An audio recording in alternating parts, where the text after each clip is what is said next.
With less than a year until the first primaries of the 2024 presidential contest, the battle lines are becoming clearer, and so is the field of candidates. Lisa Desjardins takes stock of where the race stands. That's right, Jeff. As President Biden readies a re-election campaign, potentially, his would-be Republican opponents are figuring out which voters could back them.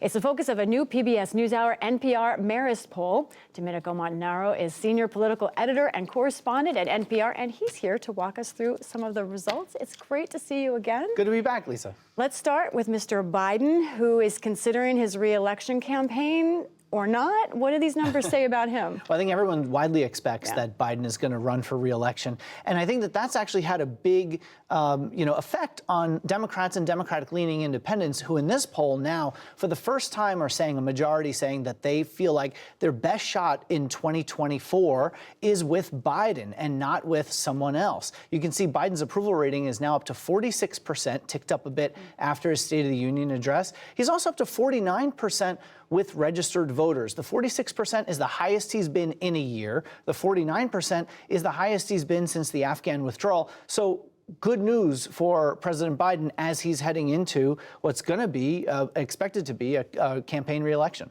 And how's he doing with independents? Well, so that's his one big vulnerability still. You know, this is a group that he won in 2020. He's only got a 36% approval rating with independents. That is still a problem and a thing that the White House is going to be targeting, looking at. And it's why you heard in his State of the Union address a message that was so targeted seemingly to the center. Let's talk about the other presidential re-election candidate, of course, former President Donald Trump, who today was in East Palestine, Ohio, the site of that train derailment, of course.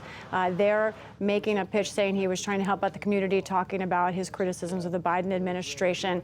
What do these numbers tell us about President Trump? Well, you know, it's not as rosy a picture for former President Trump. You know, he wants the job back to be president, but there are a whole lot of Republicans who are likely going to try to stop him from getting that job. And what this poll finds is that there's actually an appetite for some other Republicans to try to get in, because you can see 52% of Republicans said that they want someone else. They think someone else gives them the best chance to win. 42% say Trump, but that 52%, we're looking at people looking at potentially someone like Florida Governor Ron DeSantis. We're going to come back and talk about him in a minute, but I want to also note that there are other someone else's seeing this opening, including last night we had a new Republican announce the candidacy on Fox News, Vivek Ramaswamy. He is a businessman. Here's what he had to say. We are in the middle of this national identity crisis, Tucker, where we have celebrated our diversity and our differences for so long that we forgot all of the ways we're really just the same as Americans, bound by a common set of ideals that set this nation into motion 250 years ago. And that's why I'm proud to say tonight that I am running for United States president to revive those ideals in this country. Ohio businessman, founded a pharmaceutical company, an investment firm as well. He's running on what he says is anti-wokeism. He's using that kind of phrase.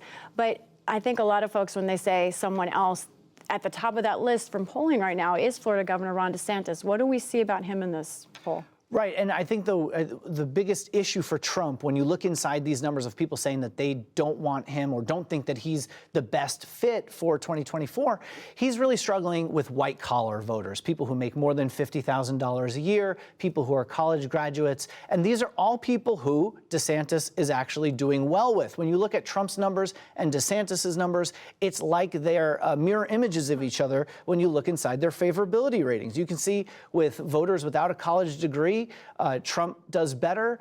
Voters with college degrees, DeSantis does better. Less than $50,000 a year, Trump does better. More than $50,000 a year, DeSantis does better. And with those Republican-leaning independents, that's where Trump really struggles. He's at 57% favorability with that group. But really the dislike of Trump is what's so much higher than for DeSantis. And DeSantis has a lot to prove.